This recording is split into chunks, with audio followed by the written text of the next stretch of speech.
Voici le titre que j'ai donné à mon enseignement. Suivre le chemin de l'aigle. Waouh! Suivre le chemin de l'aigle. Et comme un texte biblique de référence, nous lisons dans ce livre de Moïse, Deutéronome au chapitre 32, à partir du verset 9 jusqu'au verset 14. Je lis dans la Bible parole de vie. Mais il a choisi pour lui le peuple d'Israël. Il a pris sous sa protection la famille de Jacob. Le Seigneur trouve son peuple dans le désert, au milieu des cris de chacal. Il prend soin de lui, il l'instruit, il veille sur lui comme sur son trésor le plus précieux. Comme l'aigle qui encourage ses petits à voler, il plane au-dessus de son nid. Il s'étend largement pour les recueillir et les porter sur ses ailes. Verset 12.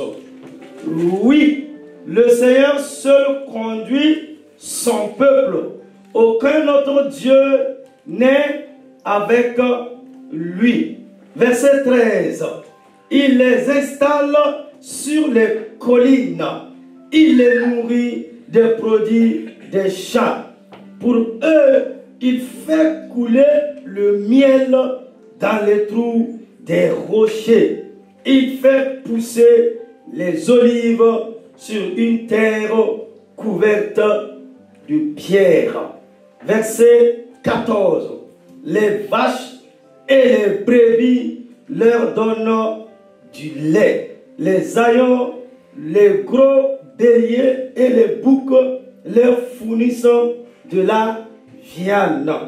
Ils mangent un blé excellent et ils boivent le vin de leur vie. Amen. Amen. Notre deuxième texte biblique. Là, vous ne l'avez pas. Ésaïe 40, à partir du verset 27. Israël, peuple de Jacob, pourquoi est-ce que tu te plains en disant, le Seigneur ne voit pas ce qui m'arrive, il ne défend pas mon droit. Pourtant, le Seigneur est Dieu depuis toujours et pour toujours. Tu ne le sais pas cela, tu ne l'as donc pas entendu dire, il a créé toute la terre.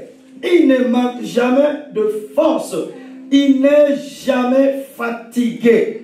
Personne ne peut mesurer la profondeur de son intelligence. Verset 29 de Ésaïe au chapitre 40.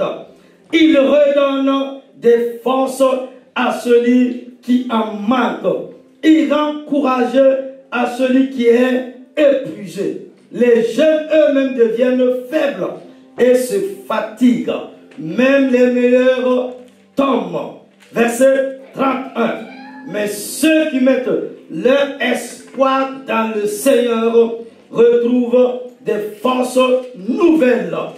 Ils s'envolent comme des aigles. Ils courent sans se fatiguer.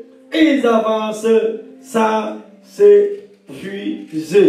Quelqu'un peut dire avec moi que Dieu bénisse sa parole au nom de Christ Jésus de Nazareth. Homme frère, l'aigle symbolise la grandeur.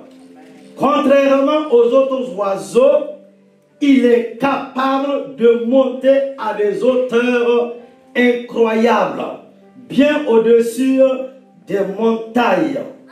alors que la plupart des oiseaux vont se cacher en cas d'orage. L'aigle se délecte des vents orageux accompagnés d'éclairs et de tonnerre. En fait, l'aigle chevauche la tempête, utilisant les courants d'air qui détruisent les choses au sol pour se porter à des hauteurs invisibles à l'œil nu. Contrairement aux attentes, l'aigle ne bat pas des ailes pour voler ou lutter contre la tempête. Au lieu de cela, il verrouille ses ailes, capte les termites de l'air, pousse vers le haut et monte dessus. Il verrouille ses ailes pour s'assurer que rien ne l'empêche de pousser vers le haut, puis il s'envole. Chaque enfant de Dieu est racheté en tant qu'aigle spirituel et par conséquent ordonné d'atteindre des sommets inimaginables dans la vie de tous les jours. Cependant, tout comme un aigle passe par différentes étapes de croissance, nous devons passer par des processus. Ces processus permettront à l'aigle en nous d'atteindre les hauteurs spécialement préparées par l'Éternel Dieu. Cependant, l'aigle qui ne crée rien et pour qui les grandes tempêtes sont des jouets n'est pas né sans peur. Il est né aiglon, faible, craintif et totalement dépendant de sa mère. La capacité d'être intrépide et de voler vers de grandes hauteurs était dans l'aiglon. Mais il a fallu des entraînements spéciaux de la mère aigle pour faire un aigle de l'aiglon. De Deutéronome 32, chapitre 32, versets 9 à 14, nous découvrons que le Seigneur conduit Israël à travers le désert pour l'amener au pays où coule le lait et le miel. Cela peut être comparé à la façon dont la mère aigle entraîne ses petits. Dans le même ordre d'idées, nous sommes des matières premières que Dieu façonne, si cela est permis, dans ses formes désirées. Cependant, Dieu a donné à l'homme le droit de choisir entre subir les processus de mise en forme difficile ou rester une matière première susceptible de se dégrader. Les enfants naissent, tandis que les hommes sont créés. Naître de nouveau ne nous rend pas automatiquement grands. Nous devons gravir les échelons. Dieu est prêt à nous conduire, à nous instruire et à nous bénir. Mais nous devons faire l'ascension. Par exemple, même si les aigles sont nés pour planer, ils sont entraînés à planer. L'entraînement est une responsabilité permanente de chaque sportif s'il doit rester pertinent. De même, assurer la responsabilité personnelle est une exigence quotidienne pour tout croyant, sinon pour tout enfant de Dieu, afin d'accomplir le plan et le but de Dieu pour sa vie. La fabrication d'un homme est entre ses mains, c'est-à-dire qu'il doit être déterminé à passer par le processus de fabrication par lui-même et non sur le dos d'une autre église. Et vous qui me suivez, c'est ce que je vous propose de voir en 2 points au cours de l'enseignement de la matinée. Premièrement, grand 1, un chemin établi dans la parole de Dieu qui est la Bible. Un chemin établi dans la parole de Dieu.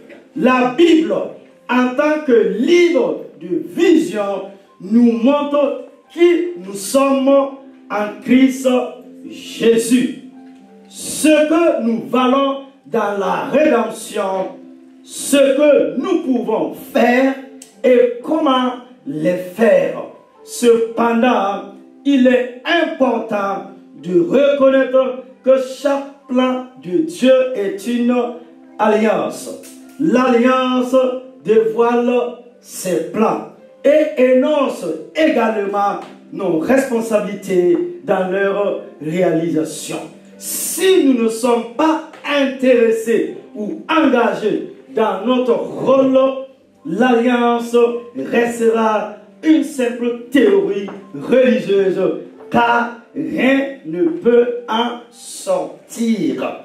Dieu a des plans pour nous et s'est engagé par serment à les réaliser. Si seulement nous jouons notre propre rôle. Ésaïe 14, 24 dit: l'Éternel des armées agirait en disant, contrairement comme j'ai pensé, ainsi arrivera-t-il. Et comme je l'ai proposé, ainsi en sera-t-il. Il est écrit, mais soyons des exécutants de la parole et non seulement des auditeurs, en vous trompant vous-même. Car si quelqu'un écoute la parole de Dieu et ne l'exécute pas, il est semblable à un homme qui voit son visage naturel dans une glace. Car il se regarde lui-même et s'en va. Et aussitôt oublie quelle sorte d'homme il était.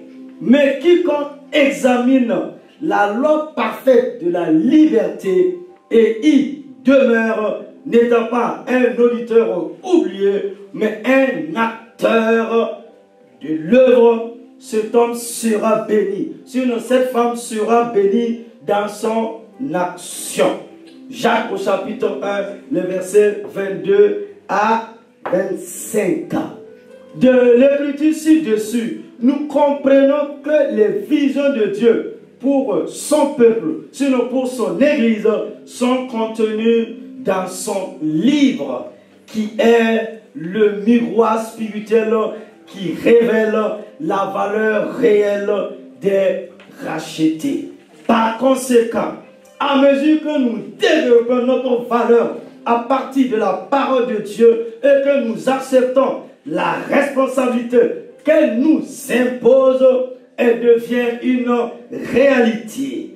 Il a été dit à propos de Jésus, dans le volume du livre, il est écrit de moi.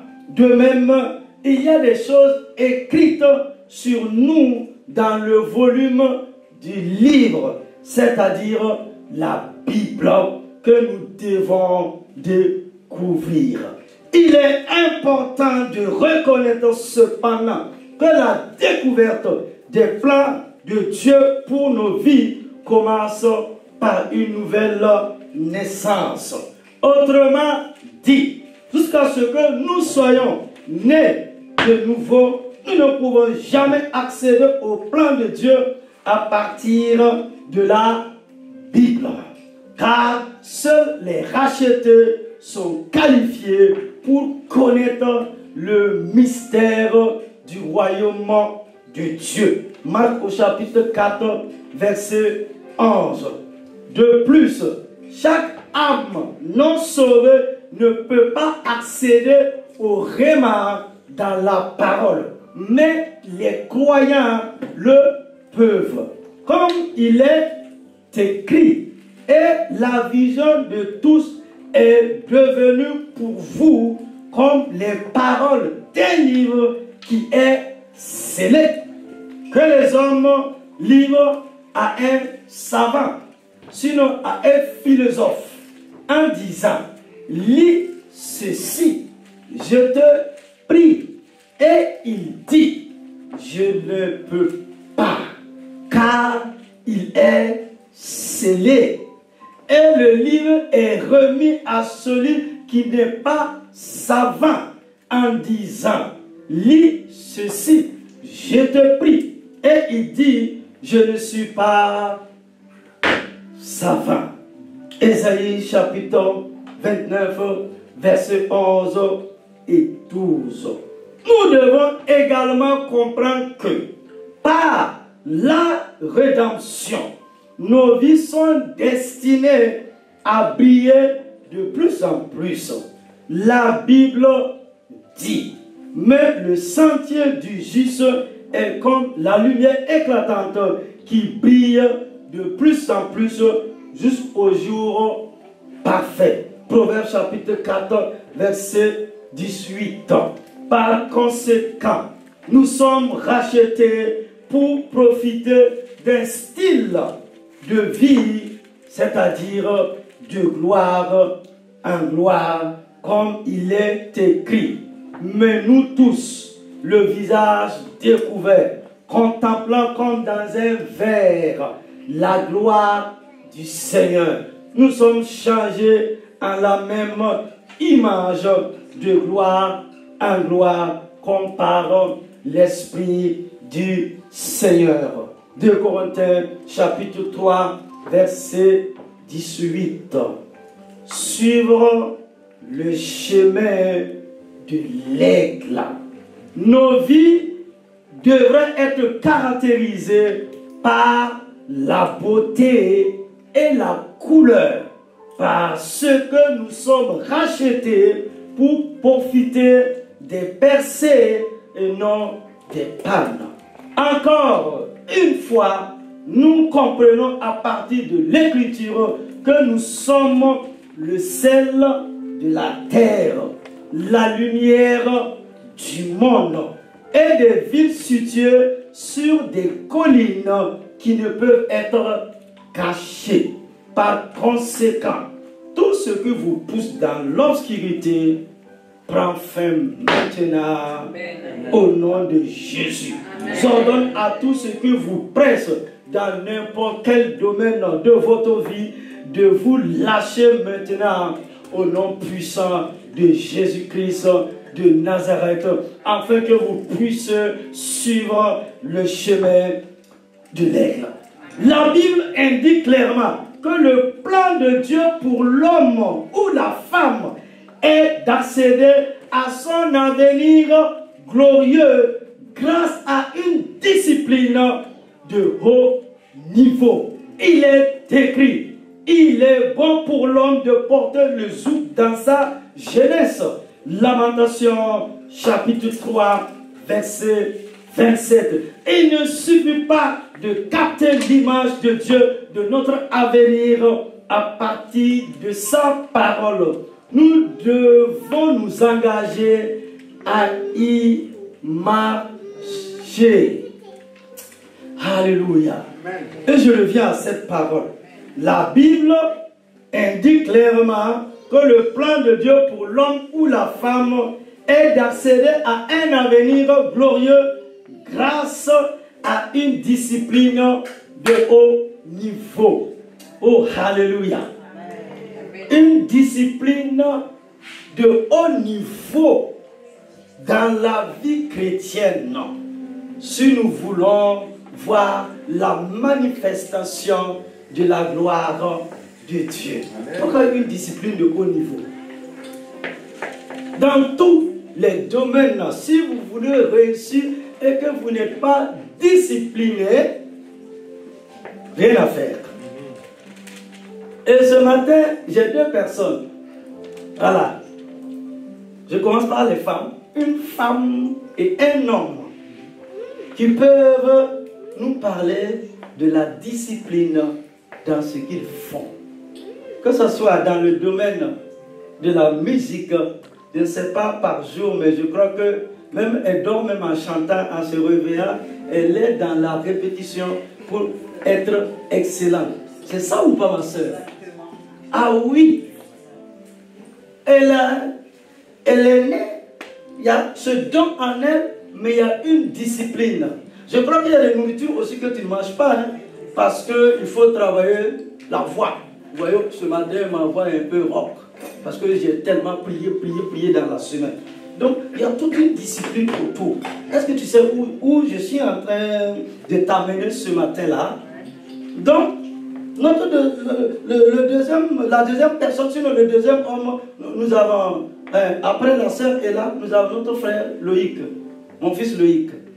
Lui, il est obligé d'être dans une discipline. Ah oui, et je crois qu'il fait des exercices tous les jours, hein, pour être bien musculé. Hein, là, sur le terrain, tu fais comme ça. C'est ça, hein? Au moment où vous dormez, lui, il fait des pompes. Lui, il travaille. C'est ça. Oui, s'il veut exceller. C'est ça. Est-ce que vous comprenez? Voilà, donc il y a des choses dans la vie là. Si tu veux être excellent, la Bible a dit dans Deutéronome 28, il a dit si tu obéis, et donc l'obéissance combinée à la discipline, tu verras la manifestation de la gloire de Dieu. Est-ce que quelqu'un peut acclamer pour la parole de Dieu? Gloire à Dieu. Je ferme la parenthèse et je reviens à l'enseignement. Deuxièmement, grand 2. Le prix de la grandeur. Waouh! Quelqu'un peut dire avec moi ce matin, le prix de la grandeur. Oh, alléluia! Dis avec moi, le prix de la grandeur. Le prix de la grandeur. Le prix de la grandeur.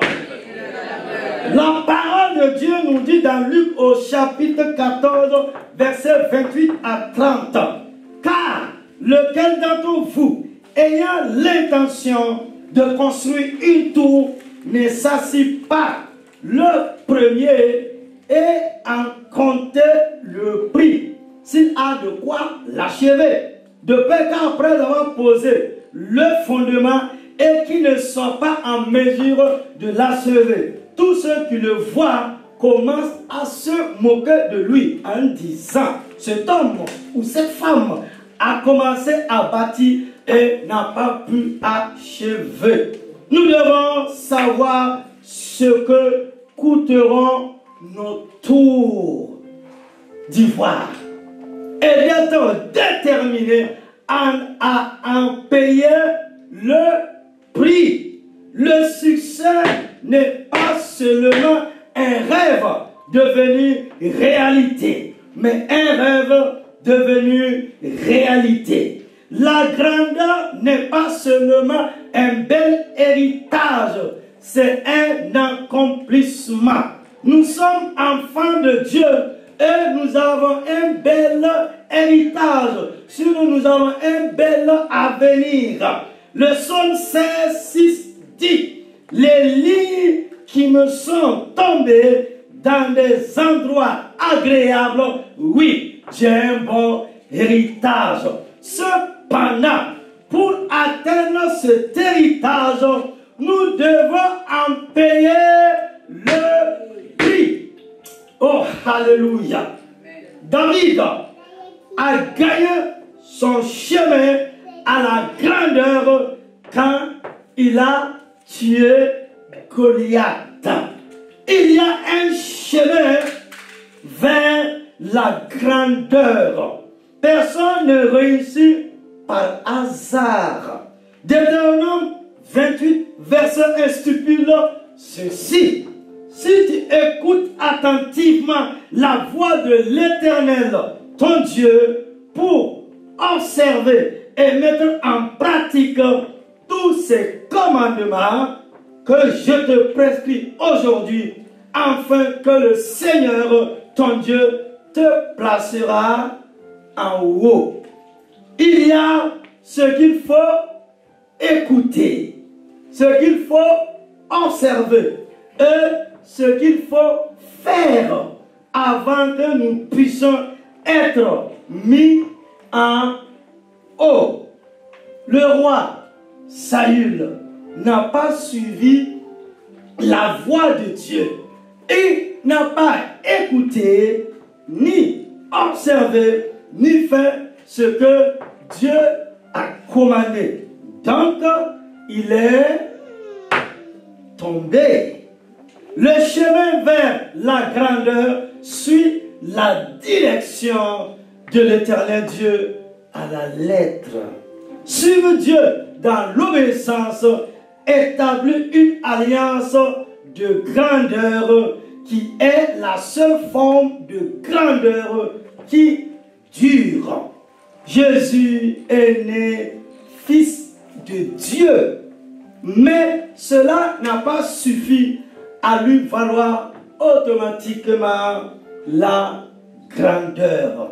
Il a dû apprendre l'obéissance pour devenir grand. Il a dû payer le coût de sa tour. Il connaissait le poids de la gloire qui était devant lui et le prix qu'il devait payer pour y arriver. Par conséquent, il fixa ses yeux sur la gloire et ne s'assurera de rien. Il y a un chemin, Église, peuple de Dieu. Suivez-moi. J'ai dit, il y a un chemin vers la grandeur, sinon vers l'excellence, sinon vers la réussite. Et notre Seigneur Jésus-Christ l'a emprunté. Il n'a pas hérité de sa position élevée. Il l'a mérité. Il n'y est pas arrivé par hasard. Il l'a acheté en payant le prix approprié. Nous ne devons pas considérer l'ampleur de la situation, compter sur le coût, mais être prêt à payer le prix. Rappelons-nous que l'aigle ne se contente pas de voler ou de battre des ailes. Au contraire, il attend le vent. Il sait dans quelle direction aller et il roule sans stress sur le vent. Pour évoluer à son image, nous devons être forts dans le Seigneur et dans la puissance de sa puissance, c'est-à-dire la puissance de l'onction de l'Esprit de Dieu dans la vie de l'enfant de Dieu. Nous devons apprendre à abandonner nos expériences, nos capacités et notre force, puis regarder à Dieu dans l'obéissance à sa parole. Il est important de comprendre que le plan et le but de Dieu pour les racheter est de jouir d'un succès sans fin. Cependant, le plan de réussite de Dieu n'est pas une promesse, mais une alliance. Cela implique que à ce que notre rôle soit correctement joué, Dieu ne s'engage pas à délivrer. Comme il est écrit, je ne romprai pas mon alliance, ni ne modifierai la chose qui est sortie de mes lèvres. Psaume 89, verset 34. Par conséquent, nous devrons être conscients de notre rôle dans l'alliance du succès.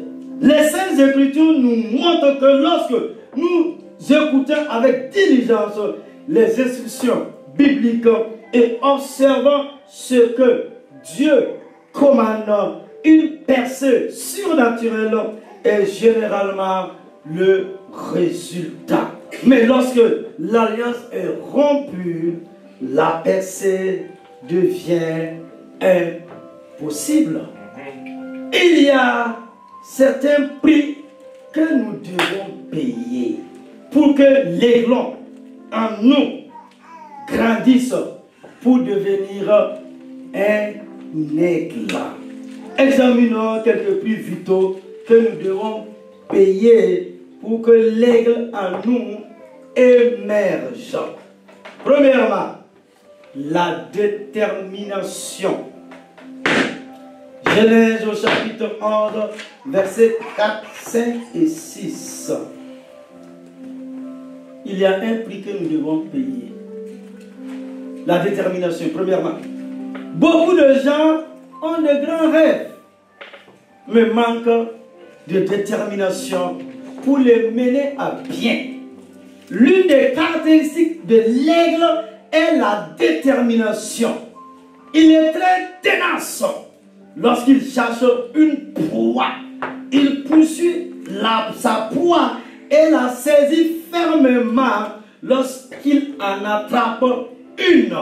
Cela vous intéressera de savoir qu'un aigle peut soulever une chèvre dans les airs et voler avec elle. Nous sommes bien capables parce que nous sommes de Dieu. Il habite maintenant en nous. Nous avons le Saint-Esprit et la pensée du Christ. Et nous avons vaincu grâce au plus grand en nous. Par conséquent, poursuivons avec les idées que Dieu a placées dans nos cœurs et soyons déterminés à être les meilleurs où que nous soyons, visant constamment le sommeil dans nos efforts. Deuxièmement, petit 2, la discipline. Déjà, un chrétien doit être discipliné. Hello, parce que tu es un disciple de Jésus-Christ. Donc, qui parle de disciple, parle de discipline. La discipline implique de posséder un sens de la mission dans la poursuite de toute tâche. C'est un engagement fort envers un objectif bien défini. Le poids de nos tâches détermine le type d'effort que nous faisons et les mesures que nous prenons.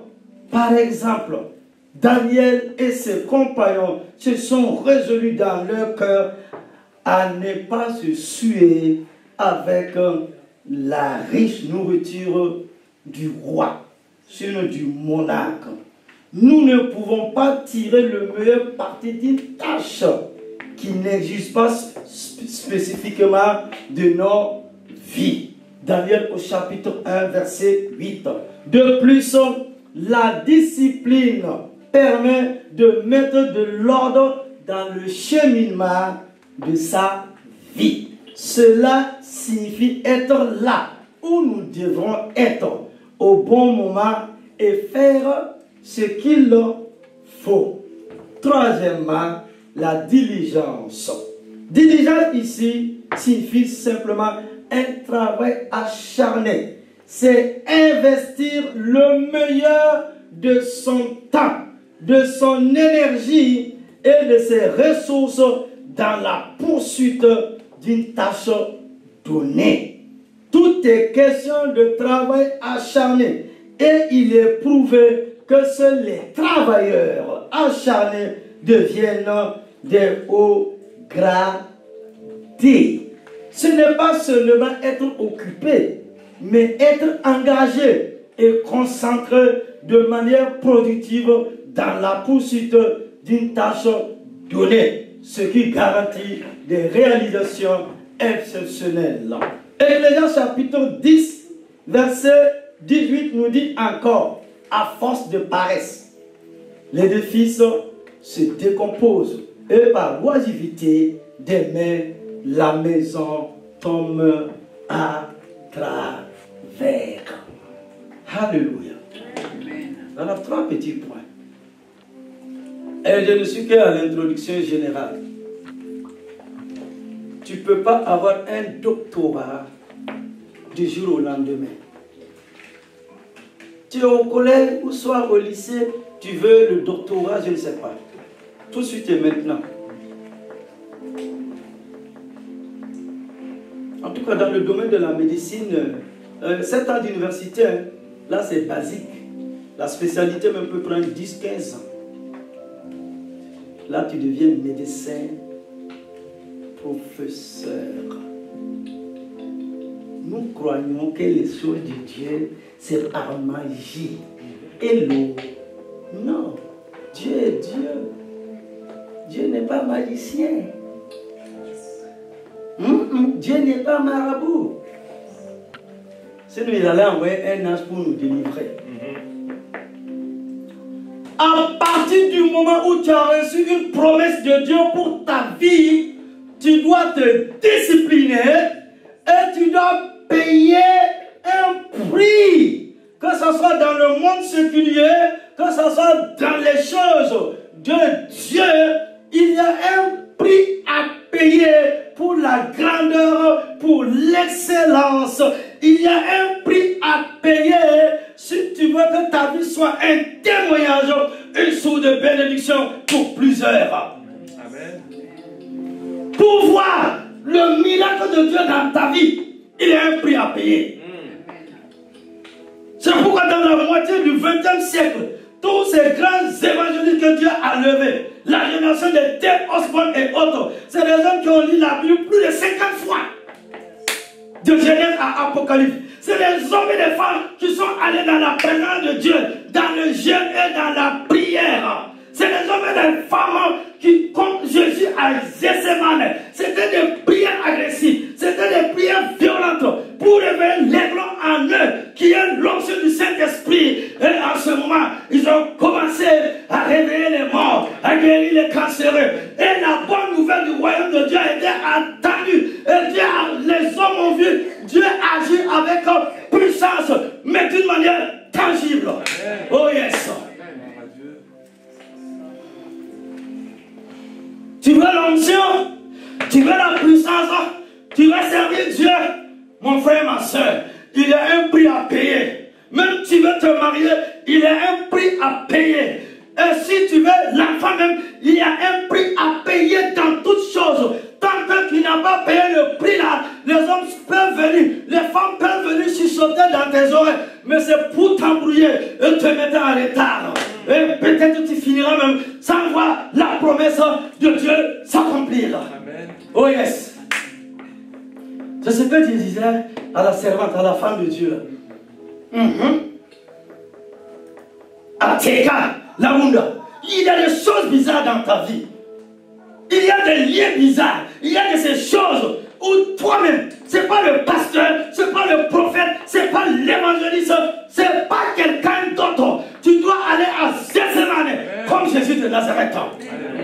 Tu dois dire ça suffit. Ils se sont trop, on m'a tellement ridiculisé, ils ont ri de moi. Les hommes m'ont regardé en bas, en haut, en bas. Il y a quelque chose de Dieu en moi. Je suis né pour être un héros et non pour être un zéro. Je refuse la défaite. Je refuse la médiocrité. Mon nom c'est excellence. C'est excellence. C'est excellence. Les autres peuvent ne pas se marier. Mais moi-même à 70, 75 ans, aussi longtemps que Dieu est assis sur son trône, je me marierai. Oh yes. Les autres peuvent ne pas avoir un enfant. Oh, gloire à Dieu pour eux. Mais je me rappelle de Sarah, Anne, Elisabeth et les autres. La maman même de Samson. C'est les femmes qui se sont révoltées. Ils ont dit, on s'est trop moqué de moi. Elles ont crié dans le jeu, dans la prière. Elles sont allées dans la présence de Dieu. À un moment donné, ils n'ont pas écouté leur mari. Non. Ils ont dit, c'est bon, basta, ça suffit. Oh Dieu, viens à mon secours. Amen. Parce que Dieu a dit à Israël, voici l'alliance de la promesse. Même parmi vos animaux, il n'y aura pas de femme, il n'y aura pas de stérilité. Seigneur, donne-moi mon Samuel. C'est ça. Je veux un homme qui va se lever. Je veux une femme qui va se lever. Nous allons payer le prix dans le jeûne et dans la prière. parfois, quand je les écoute, hommes de Dieu, les gens disent, mais Dieu n'agit plus comme au temps d'Élie, au temps d'Élisée. Regardez les pôles. Hein? Rien que les moussoirs comme ça portait la guérison. Ce que Jésus n'a pas fait. Il a dit, vous ferez de plus grandes œuvres. Quand Pierre marche seulement, l'homme de Pierre a apporté la guérison. C'est écrit ici. Personne n'a jamais contesté. Aucun président, aucun roi, aucun prêtre, aucun sénat. Personne. Aucune assemblée. Donc ça veut dire c'est la parole de Dieu qui est esprit et vie. Amen. Tu dois dire, mais les 6 derniers mois avant la fin de l'année là, non, je dois vivre quelque chose. Amen. Non, il faut que tu lèves l'aiglon en toi. Oh! C'est pas... Vous ne rigolez jamais avec votre vie. Ne jouez en vie une seule fois.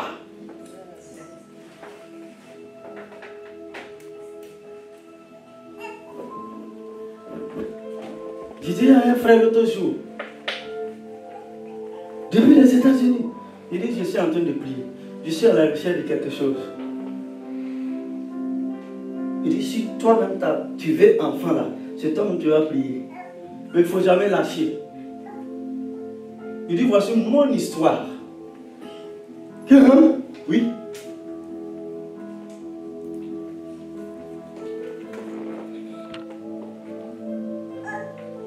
Tu veux être grand. Et puis, tu passes tout ton temps, excusez-moi, avec les varavons. Ceux qui n'ont pas de projet dans la vie. C'est pas. Oh, je sens la présence de l'Esprit de Dieu. Non, Dieu.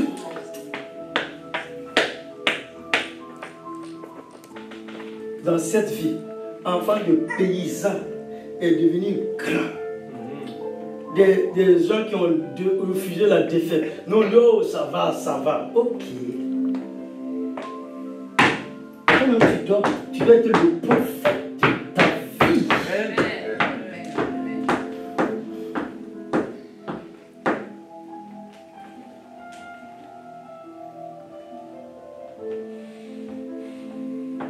Un prix à payer. Et cette génération, nous avons les 50 minutes, on veut un café, pouf.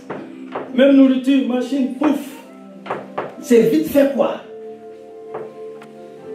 Et pour mourir vite aussi quoi. Oh Saint-Esprit. Tu dois prendre ton envol comme l'aigle. Une fois que l'aigle a pris son envol, il y a un autre oiseau qui aime l'attaquer. C'est quel genre d'oiseau? Le corbeau. Le corbeau, quand il va aller, il attaque. L'aigle ne parle pas. Non, tout doucement. Les nuages. Et à un moment donné, le corbeau sera pris dans son propre piège. C'est pourquoi tu dois être comme un aigle. Les corbeaux vont venir pour taper ton dos. Ils vont même se moquer de toi. Tu parles, oui, mais tu les laisses. Il faut prendre de la hauteur. Après, ils vont changer de parole. La même bouche là va changer. Et ce cœur, l'aiglon.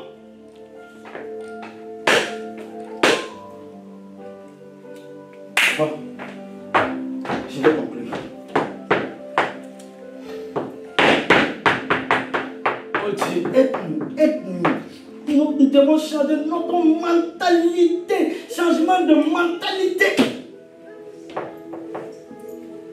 Regardez, de mentalité, les anglophones. Regardez l'anglophone et puis regardez la francophonie. Nous devons faire les choses avec respect, avec sérieux, avec considération, même dans ton lieu de travail. Quand le chef va te regarder là. Dis-toi là, on peut te donner des responsabilités. C'est ça. Il y a un aiglon en toi. Tu passes de aiglon à aigle. Dans les nuages là, Quand l'aigle rencontre, tu sais que c'est un autre oiseau comme lui. C'est un aigle aussi. La poule. La poule, c'est sur la terre. Les pigeons. Hein? Mais quand... Non. Tu es né pour la grandeur. Écoute-moi, Église. Écoute-moi, mon frère, ma soeur. Et femme, tu es né pour la grandeur. Femme, tu es né pour l'excellence.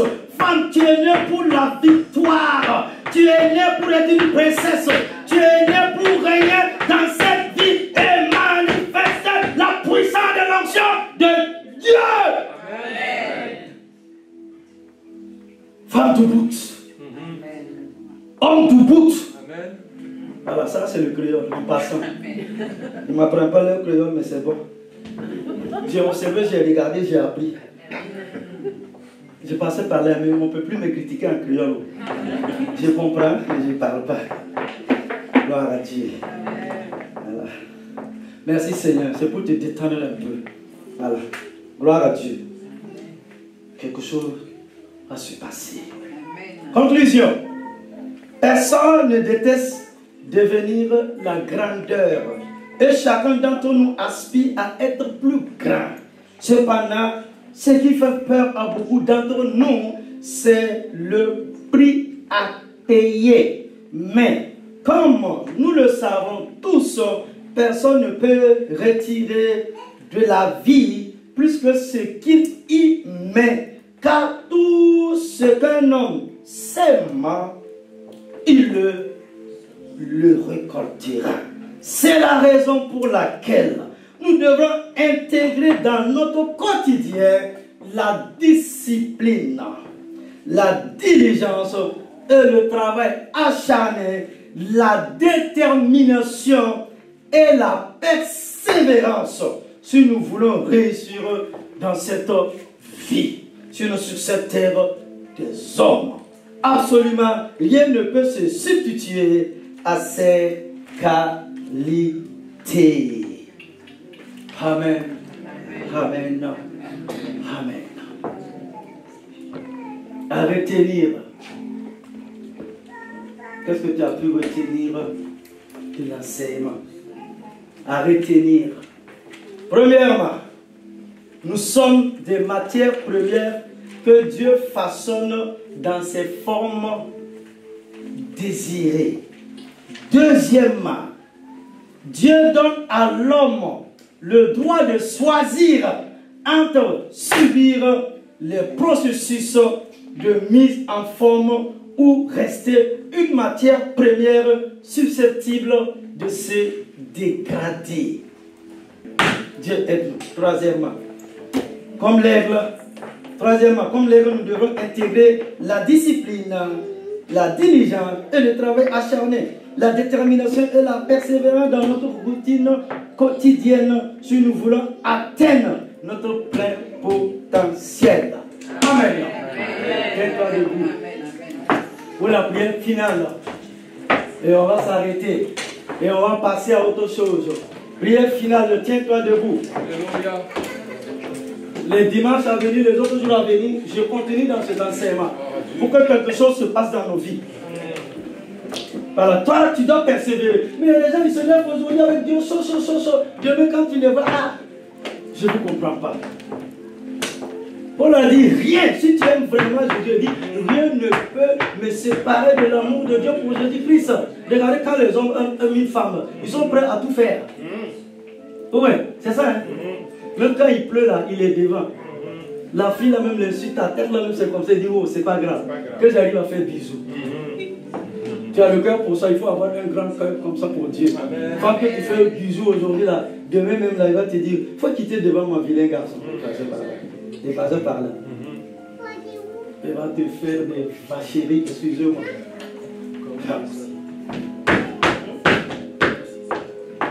C'est un pasteur qui m'a demandé cet enseignement-là. Il dit c'est compliqué. J'ai dit moi j'aime pas ce thème-là trop. C'est guérison, délivrance.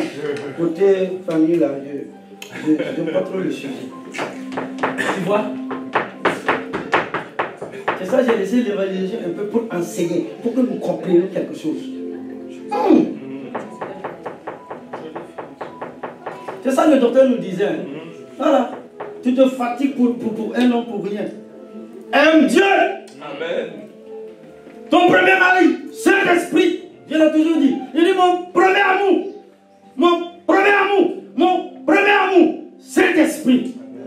Donc même s'il y a des choses là, je ne suis pas surpris. J'ai le Saint-Esprit. Le Saint-Esprit. Alléluia. Dis avec moi, Éternel mon Dieu. Éternel mon Dieu.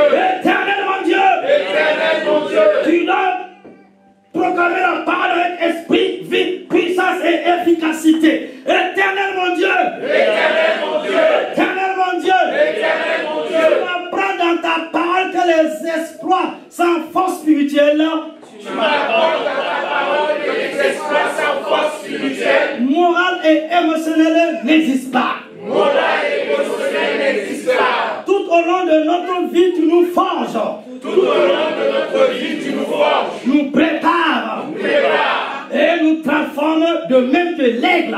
et nous transformes de même que l'aigle. Comme l'aigle prend du temps pour construire sa force, Comme l'aigle prend du temps pour construire sa force, comment d'accepter le processus de transformation comment accepter le processus de transformation que tu as prévu pour moi, que tu as prévu pour moi, que tu as prévu pour moi, que tu as prévu pour que tu moi, as prévu pour moi. que tu as prévu pour moi. Comme l'aigle, rends-moi émotionnellement stable Comme l'aigle, rends-moi émotionnellement stable et doté d'une grande force morale. et doté d'une bonne force morale. Et doté d'une grande force morale. Et doté d'une bonne force morale. Afin que tout ce que tu as ordonné pour moi s'accomplisse dans ma vie. Afin que tout ce que tu as ordonné pour moi s'accomplisse dans ma vie. Afin que tout ce que tu as ordonné pour moi s'accomplisse dans ma vie. Afin que tout ce que tu as ordonné pour moi s'accomplisse dans ma vie. Au nom de Jésus. Au nom de Jésus. Au nom de Jésus. Au nom de Jésus. Au nom de Jésus. Au nom de Jésus. Amen, amen, amen. Amen. Amen, amen, amen. Amen. Élève ta voix et rends grâce à l'Éternel Dieu des armées.